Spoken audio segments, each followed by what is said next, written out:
પોરબંદરના મોઢવાડા ગામમાં નૂતન વર્ષ નિમિત્તે સ્નેહ મિલન યોજાયું। કેબિનેટ મંત્રી અર્જુન મોઢવાડિયા તથા પૂર્વ કેબિનેટ મંત્રી બાપુ બોખરિયા સહિતના આગેવાનોએ સ્નેહ મિલનમાં આપી હાજરી। પૂર્વ કેબિનેટ મંત્રી બાપુ બોખરિયાએ પોતાની સંબોધન દરમિયાન કાર્યકરોને એકબીજાની ટાંગ ન ખેંચવા માટે પણ ટકોર કરી હતી।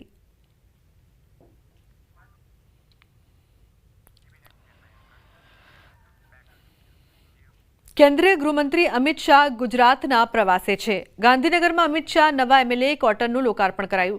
मुख्यमंत्री भूपेन्द्र पटेल सहित धारासभ्यो हाजर રહ્યા। गांधीनगरना सेक्टर 17 में जूना एमएलए क्वार्टर्सने तोड़ी 220 करोड़ રૂપિયાથી વધુના ખર્ચે ધારાસભ્યો માટે 216 આધુનિક અને લક્ઝુરિયસ 5 BHK ફ્લેટ તૈયાર કરાયા છે।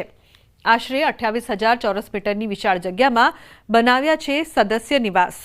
9 માળના કુલ 12 ટાવરમાં swimming pool, 2 landscape garden, health club, canteen, play area સહિતની સુવિધાઓ ઉપલબ્ધ કરવામાં આવી છે। ભાઈબીજના શુભ દિવસે કેન્દ્રીય ગૃહમંત્રી અમિત શાહના હસ્તે નવા એમએલએ ક્વાર્ટરનું લોકાર્પણ કરવામાં આવ્યું છે।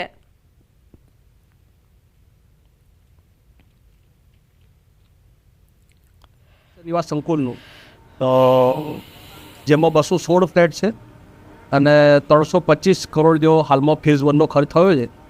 એનું લોકાર્પણ માન્ય ગૃહ અને સહકાર મંત્રી શ્રી અમિત શાહ સાહેબ, માન્ય મુખ્યમંત્રી શ્રી, અધ્યક્ષ શ્રી, નાયબ મુખ્યમંત્રી શ્રી, અમારા સદસ્ય નિવાસ સમિતિના ચેરમેન માન્ય કેશવજી ચૌહાણ સાહેબ, માન્ય મેડમ આપણા એના ધારાસભ્ય બેટાબેન પટેલ જે અમારા સદસ્ય નિવાસ સમિતિના સભ્ય પણ છે, તેઓના સતત માર્ગદર્શનથી આજે એક અદ્ભુત અને અદ્યતન આપણા સદસ્ય નિવાસ સંકુલનું આજે લોકાર્પણ કર્યું છે। મહેસાણાના વિસનગર તાલુકાના બાસણા ગામના યુવકને અપાઈ અનોખી શ્રદ્ધાંજલિ। રોડ અકસ્માતમાં મૃત્યુ પામેલા બાસણા ગામના ફુલજીભાઈ ચૌધરી નામના યુવાનને ગામના યુવાનોએ અનોખી રીતે શ્રદ્ધાંજલિ આપી। મૃતક યુવાનની યાદમાં રક્તદાન કેમ્પનું આયોજન કરવામાં આવ્યું અને 131 રક્તદાતાઓએ રક્તદાન કરી મૃતક યુવાનને શ્રદ્ધાંજલિ અર્પિત કરાઈ। 2 દિવસ પહેલા અકસ્માતમાં ફુલજીભાઈ ચૌધરી નામના યુવાનનું નિધન થયું હતું। જોગાનો જોગ મૃતક યુવક ફુલજીભાઈનો આજે જ જન્મદિવસ પણ હતો, જેથી ગામના યુવાનોએ રક્તદાનનો નિર્ધાર કરીને અનોખી રીતે શ્રદ્ધાંજલિ આપી। તો ખાસ શ્રદ્ધાંજલિ આપવા માટે ગામના યુવાનો છે તે એકત્રિત થયા હતા। ગામના યુવાનોએ રક્તદાન કરીને શ્રદ્ધાંજલિ આપી।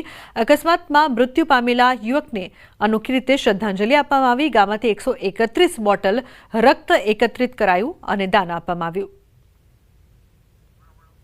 તો ઉલ્લેખનીય છે કે બાસણા વિસનગરની આ ઘટના છે। વિસનગરના બાસણા ગામના યુવકોની અનોખી પહેલ, યુવકને અનોખી રીતે શ્રદ્ધાંજલિ આપવામાં આવી ગામના યુવાનો દ્વારા।